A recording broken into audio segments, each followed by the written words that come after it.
An balima télé Sherifla filɛbagaw an bɛ aw fo ka aw waleɲuman dɔn. Nin ye aw ka jɛmukan kɛnɛ sigilen taa ni ka segin tɛ kuma min na sans langue de bois carré o carré ni nin wagati sera an bɛ ɲɔgɔn sɔrɔ nɔ Sherifla télé jabarani kan ka se ka wele bila maaw ma u ka se ka n'u hakilina fɔ min ye jamana kɔnɔna kunkanko kibaruya dɔw la o la bi su in na an kɛlen bɛ ka wele bila maaba saba ma u ka se ka na ɲɛfɔli kɛ an ye kunkanko dɔw la kɛrɛnkɛrɛnnenya bi ta o bɛna boli fɛn min kan o ye an ka AES jamana saba Mali, Burkina, Niger olu kelen ko u sen bɔ min ye CPI la Cour pénale internationale la ayiwa a ko mun de bɛna se ka bɔ a la an da bɛna don o de la su in na ka se ka walawala min b'a to an ka maa welelenw u bɛ se ka ɲɛfɔli kɛ aw ye aw bɛ se ka faamuyali sɔrɔ a la bonya ni karama ni ladiriya kɔnɔna na ka aw to aw sigiyɔrɔ o la. Foli tɛmɛnen kɔ ka bɔ yen ka se an filɛbagaw ma an b'a yira aw la k'a fɔ nin wagati an bɛ direct la Sherifla télé jabarani kan cogoya min na a radio fana la an bɛ direct la o cogo kelen na ten 95.7 FM ni mɔgɔ min an ta o kan nin wagati nin na i bɛ an sɔrɔ o kan wa min ye page Facebook an b'o fana ka direct la nin wagati nin na YouTube fana kan an b'o fana ka direct la nin wagati nin na donc o bɛɛ kɛkun ne b'a to jamana kɔnɔdenw bɛ se ka kunnafoni sɔrɔ bonya ni karama kɔnɔna na ani ladiriya kɔnɔna na k'o to u sigiyɔrɔ la ka hakili jigin kɛ dɔrɔn k'a fɔ min ye an baara kɛɲɔgɔn Dawuda Tarawele Bokele bi bi na alhamdulilayi bi a fari ka fisa kosɛbɛ hali bi an b'a ɲini a ye dugawu kɛ a ye cogoya min na lafiya o bɛ se ka segin ka na farikolo la cogoya min na inshallah ni Ala sɔnna ma kari nata Ala k'a ka ɲɔgɔn sɔrɔ a la min ye aw ka dugawu o kɔfɛ. Bisu na an y'a fɔ an na cogoya min na an ye wele bila maaba saba ma fɔlɔ an bɛ fɔlɔ o la o ye Asim Dabo ye Asim Dabo u ka ma enseignant chercheur do wa min ye analyse géopolitique fana do Asim i ni su folikan jumɛn de b'i bolo ka ɲɛsin Sherifla télé filɛbagaw ma. Folikan min bɛ ne bolo su in na o ye ka bonya de masigi sabula n'i y'a ye an sera yan danaya de y'a kɛ an bɛ Ala deli mɔgɔ bɛ ka lamɛn u ka se ka jamukan in bila ka cari ka taa fɛ pour que kuma minnu bɛ fɔ jamana jɔko la a bɛ se ka jamana jɔ ani ka jamanadenw lakana cogo min inshallah. Ok basi tɛ Asim analyse géopolitique i bɛ se ka ɲɛfɔli k'an ye o fɛn jumɛn de. Bon ni a fɔra ko analyste géopolitique n'i y'a ye k'a fɔ bi ko caman bɛ ka kɛ diɲɛ kɔnɔ diɲɛ fɛn bɛɛ sigilen bɛ politique de kan et puis n'i ye diɲɛ ka bon mais diɲɛ ko kunkanko n'i bɛ o analyse kɛ a bɛ f'o ma ko analyse géopolitique parce que i mana jamanaw ta cogo o cogo i t'a sɔrɔ ko dɔw b'u kan an bɛ don ɲɔgɔn na ko dɔw la n'o ye diplomatie ye bon kuma dɔw la an bɛ se ɲɔgɔn ma kuma dɔw la an bɛ kɛlɛ kuma dɔw la an bɛ bɛn donc mun de bɛna ni kɛlɛ ye mun de bɛna ni bɛn ye mun de b'a to an bɛ se ka fara ɲɔgɔn kan donc les analyses géopolitiques olu ka baara dɔw ye ka jateminɛw kɛ ka anticipation kɛ ka prévision kɛ pour que jamanaw bɛ se ka fara ɲɔgɔn kan ou bien hali ni jamanaw ma fara ɲɔgɔn kan e ka jamana ka se ka ta sɔrɔ jamana tɔw kan o de laɲini yɛrɛ. Ok min ye k'i ye kalan lakɔli karamɔgɔ fana sanfɛ kalanso la. Bon n bɛ cours du ISPRIC la là-bas je suis l'assistant du directeur conseiller donc n bɛ cours caman di i n'a fɔ développement personnel ani art oratoire ani leadership ninnu voilà o ye n ka baara ye avec les éléments de la licence. Ok voilà. Basi tɛ an ka maa filanan o fana ye maaba dɔ ye Mohamed Sise u k'a ma ko kɛrɛnkɛrɛnnen Mohamed Sise ale ye leader d'opinion ye Mohamed i ni su folikan jumɛn de b'i bolo ka ɲɛsin an filɛbagaw ma. N b'a ni su an bɛ foli di Sherifla TV ma ka foli di ni minnu sigilen don tabali kan yaasa an ka kuma ka jamanadenw lafaamuya ko min kun b'an kan. Ka foli di an lamɛn jamana bɛɛ ma an lamɛn jamakulu bɛɛ ma. Basi tɛ mais Mohamed est leader d'opinion fɛn sugu jumɛn o ye. Leader d'opinion bi komi min bɛ se ka kuma jamakulu dɔ tɔgɔ la walima jamakulu yɛrɛ tɔgɔ la o ye leader d'opinion ye o y'a fɔ ko nɔgɔman ye. Basi tɛ maa sabanan o fana ye docteur Modibo Amadou Bokoum consultant international senior économiste de développement, doctorat carrière sur les rapports Nord-Sud, Genève, Suisse et Italie. Docteur, Inichou, folikan jumɛn de b'i bolo ka ɲɛsin Sherifla télé filɛbagaw ma. Ouais, Inichou Traoré, ça va bien. Folie k'aw remercier parce que a y'an invité. A y'an invité k'aw remercier k'aw remercier tuguni parce que a wele pour que ka jamana kungo kuma ou bien kuma fɔ k'an hakilila di jamanadenw k'a dɔn an hakilila ye jumɛn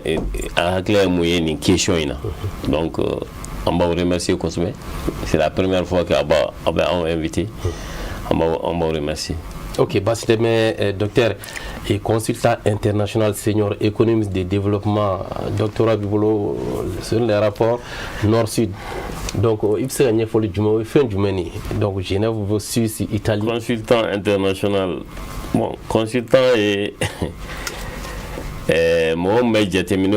ka projet ko, j'ai terminé ka projet ou étude ka analyse ou ka. Fɛnw baaraw bɛ se ka kɛ cogo min k'a ɲɛ privé entreprise bɛ se ka dɛmɛ cogo di u ka yiriwa jamanaw yɛrɛ bɛ se ka dɛmɛ cogo min yiriwali sira fɛ o de ye consultation ye ka dossier sɛbɛn ka privé dɛmɛ ka jamanaw yɛrɛ dɛmɛ financement ɲinini ni baara kɛcogo ni hakilila ɲumanw baara kɔnɔna na o de ye consultant ya ye. Bon, mais évolué Genève ni Turin, ça c'est la Suisse. Et à Genève c'est PEC Group, cabinet international d'Orelo. Et à Turin en Italie c'est le groupe d'Affiz au fin d'un cabinet Barré qui est dans l'agroalimentaire. Le directeur de ça c'est le professeur Alessandro qui est le patron de la qualité agroalimentaire de toute l'Italie. C'est notre directeur là-bas. Donc, nous le début, dans le cadre des consultations nord-sud, des consultations sud-sud et tout ça. Ok. Basite o famiyara donc mi an ka maa welelo u yiralen kɔ jama la nin wagati nin na an bɛ don ɲininkali kɔnɔna na ɲininkali fɔlɔ an bɛ na min ye Asim fanfɛla la an y'a mɛn ko min ye kɛrɛnkɛrɛnnenya an ka jamanaw kɔni bɔra CPI kɔnɔ mais yanni an ka na o la CPI yɛrɛ ye fɛn jumɛn de ye Cour pénale internationale i tɛ ɲɛfɔli kɛ an ye wa. CPI i n'a fɔ i y'a fɔ cogo min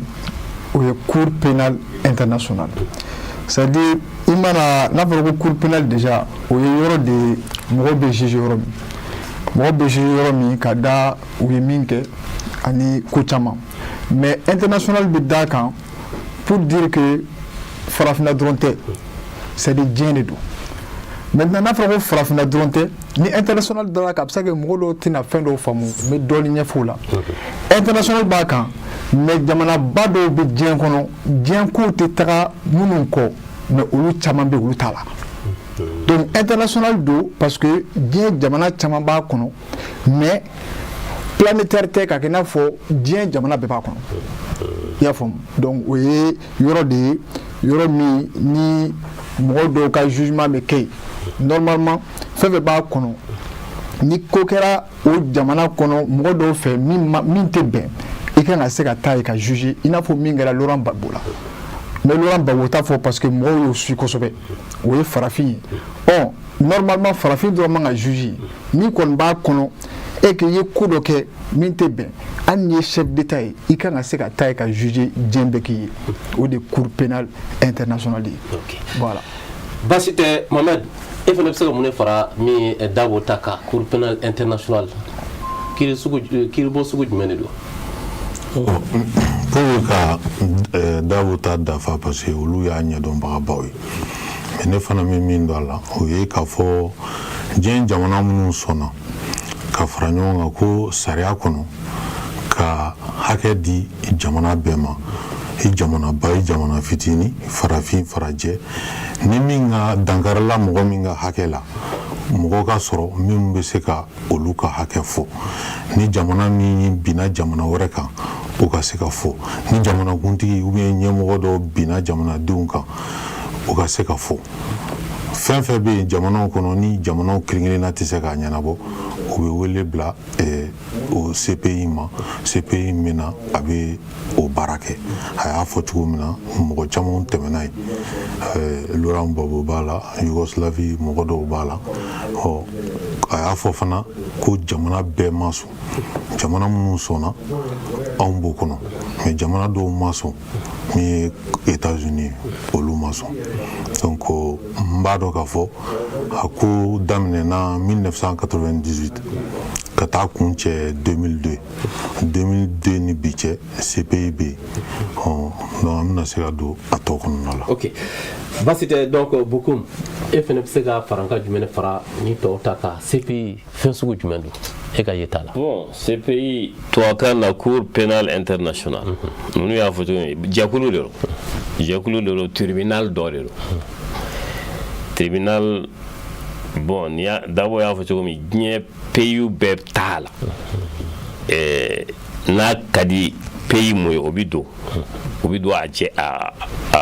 kulu la. A dɔn mɔgɔ jagoyalen tɛ. Non, jagoya tɛ, c'est volontaire. Bon, u ko bon an bɛna tribunal dɔ dilan pour que ni mɔgɔw ye fɛn gɛlɛmanba dɔ kɛ an bɛ se k'a minɛ k'a juger ka condamner. Donc an ka jɛ a ka kɛ pays bɛɛ lajɛlen ka tribunal ye. Bon, pays caman donna, je crois que pays 125 jate donna la. Mais pays gilimanw bɛ yen minnu ma don, ce qui est bizarre. I n'a fɔ. Je pense ni ma fili n ye sɛbɛn dɔw ye États-Unis t'a la, Chine t'a la, Russie t'a la. Bon, ala ta ye fɛn bɛɛ ye mais diɲɛ kɔnɔ ni ninnu saba bɔra diɲɛ na sisan o ba bɛ ye dɛ. Bon ni et puis hakili la olu de diɲɛ jamana girimanw yɛrɛ ye, je m'excuse. Jamana girimanw bɛ yen, a bɛ Inde bɛ yen, yɔrɔ bɛ yen, an yɛrɛ ka jamana ye jamana giriman ye. Mais normalement jɛkulu la, diɲɛ jɛkulu n'a fɔra États-Unis t'a la, Chine t'a la, Russie t'a la, mɔgɔ caman o bɛ muruti déjà comme moi par exemple. Quand j'ai lu vraiment que je l'ai lu il y a longtemps, il y a kalan mena ya Chine t'a la, États-Unis t'a la, ngo otuma mun de do e ulu t'a la muna e jamana États-Unis tɛ fɛn mun na, Russie tɛ fɛn mun, Chine tɛ fɛn mun na, ni je suis économiste, ni diɲɛ économie ta ani mouvement économique ni mouvement commerciaux ni jamana sababu ye sunɔgɔ de bɛ yen. La mécanique économique, c'est les trois nations là. La mécanique économique majoritaire sur la planète, c'est ces trois nations. Bon, nous, nous là, bon, j'ai dit, autrement, c'est pays mounero. Bon, je voudrais aujourd'hui que peut-être que d'abord, ben de menga faria. Parce que ni pays ça-bas, d'abord, tu vas nous aider. Autrement, mounero. Moi, vraiment, nous faisons dans ces pays du monde, ni nous, nous, là. Nous, on va là, Okay. On parle mais on parle 125 pays, mais les trois pays, excusez-moi, les trois pays principaux de la planète, on parle. Parce que sur le plan économique, j'ai dit que et mécanique et d'existence, c'est les trois pays principaux de la planète, les États-Unis, la Russie et la Chine. Nous sommes là. Ayendeme vraiment. Ok. Bah c'était donc au bateau d'abord mené fanfala là. Aye beaucoup mieux de fois ça. Aye jamana basa ba ko tala ere a kuntige. Jamana jumɛn de tala. Ni en filɛ bagaw bɛ fɛ ka ɲini. Bon jamana caman de t'a la. Mais ni mo me jamana damadɔ cité minnu le fait que olu t'a la n'o kan ka mɔgɔ dabali ba i n'a fɔ ale y'a fɔ cogo min. A ye saba fɔ n'o ye Chine, États-Unis ani Russie, mais Inde fana t'a la. Inde ka bon dɛ. Israël t'a la. Bon ni Israël fana bɛ yen, Arabie Saoudite t'a la, Turquie t'a la, Iran t'a la, Pakistan t'a la, Ouzbékistan t'a la, ani jamana caman minnu n'i y'olu yɛrɛ bɔ diɲɛ fɛɛrɛ dilanw na i bɛ k'a fɔ a tɔ b'a dɛ. Mais n'i ko k'i bɛ analyse géopolitique k'o kan o bɛ mun de yira? Ni jamana ba minnu filɛ nin ye jamana tɔ minnu taara CPI sigi olu tɛ se ka CPI sigi fiyewu k'a sɔrɔ minnu banna ka don a la olu ma étudier k'a faamu fɔlɔ mun de don a sigilen bɛ mun kan ani a laɲini ye mun ye o de la olu sen bɔ a la parce que George Bush la n bɛ exemple kelen di n bɛna fɛn fɔ n bɛ exemple d'a bɛɛ la George Bush ye min kɛ diɲɛ kɔnɔ n'a tun bɛ CPI la a tun bɛ juger devant l'humanité. George Bush a ye c'est-à-dire guerre minnu initié a n'a ye ko minnu kɛ i b'a ye k'a fɔ comme États-Unis président do a tɛ se ka juger o instrument de justice tɛ yen minnu bɛ se ka États-Unis président la na k'a fɔ k'an bɛ juger o ka bɔ yen reçu b'a dɔn olu bɛ min kan bi bi la Vladimir Poutine bɛɛ ɲɛ b'a la min bɛ yen u ko ko u bɛna a minɛ Cour pénale internationale mais o tɛ k'a baara ka voyage la. Pour vous dire que ni jamana ba ninnu bɛɛ b'a dɔn k'a fɔ Cour pénale internationale ka laɲini ye fɛn dɔw de ye olu tɛna sɔn min ma wa o tɛna se ka kɛ olu la donc k'a bɛna daminɛ olu y'u sen bɔ a la ni se t'i ye a fɔra k'i ka don fɛn dɔ la fɛn min ni e dɛsɛra ka ko dɔ kɛ i bɛ taa a sara mɔgɔ la min fanga ka bon n'i ta ye ni se t'i ye i don ka di dɛ. mais farafin jamana dɔw b'a la wa.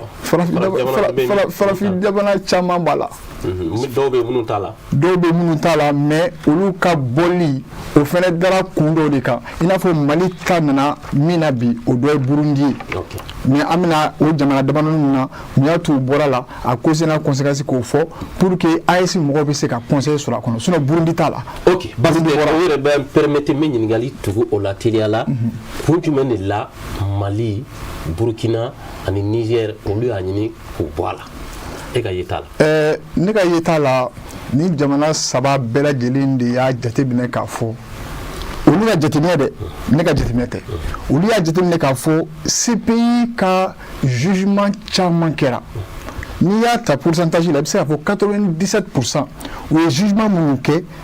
a b'a yira adamaden na k'a fɔ ko a ko in dabɔlen bɛ farafinw de kama c'est-à-dire a bɛna fɔ farafin ko in yɛrɛ de dabɔlen bɛ farafinw kama ni farafinw ka ko dɔ wulila sisan u tɛ se min kɔrɔ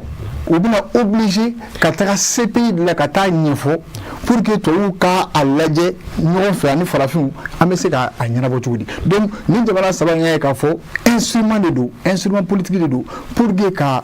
farafinw yɛrɛ de sɛgɛn kosɛbɛ mais ni kungo yɔrɔ min na kungo dɔw bɛ ɲɛnabɔ dɔw tɛ ɲɛnabɔ par exemple sisan ni armée exaction kɛ u bɛ se k'a fɔ ko armée bɛ taa parce que u bɛna analyse ni enquête de kɛ ka jamana kan bon i b'a ye k'a fɔ secteur caman fana na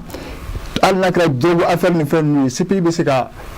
recherche kɛ ka i bɛ ka fɛn minnu kɛ k'o fɔ mais jamanaba minnu bɛ yen n'olu bɛ ka exaction baw kɛ minnu jɔyɔrɔ c'est à dire ka bon ka tɛmɛ hali an taw kan olu ta kuma tɛ fɔ donc minnu ko an b'an sen bɔ nin na parce que nin ko in dabɔlen bɛ pour que k'an sen de minɛ a dabɔlen tɛ pour que k'an bila ka taa ɲɛfɛ o y'u ka boloku nɔ ye. ok basi tɛ Sise i bɔra ka da o labɛn mais e fana ka ye t'a la ni jamana saba in mun de la u bɔra CPI la. ko n'i sen don ji la k'i kɛra bozo ye ka sɔrɔ i tɛ bozo ye n'i y'i sen bɔ i b'i ka yɛrɛma hɔrɔnya sɔrɔ a y'a fɔ an donna CPI la jigiya dɔ de kama mais o jigiya ma fa an tɛna na sigi olu bɛɛ kan olu kumaw bɛɛ fɔra ka ban n'i ye Nations Unies tribune ni tile fila in na n'i ye ɲɛmɔgɔ jamana ɲɛmɔgɔw ka u tɛmɛna u ye kuma minnu fɔ farafinna dɔrɔn tɛ dɛ AES dɔrɔn tɛ dɛ jamanabaw kumana k'a yira k'a fɔ kow tɛ k'a cogoya la an donna ko minnu na Nations Unies b'o la TV b'o la a kun ye pour que ka se ka tilennenya kɛ an bɛ k'an yɛrɛ ɲini de o kɔnɔna na ni dɔw ko ko ayi ko fɔ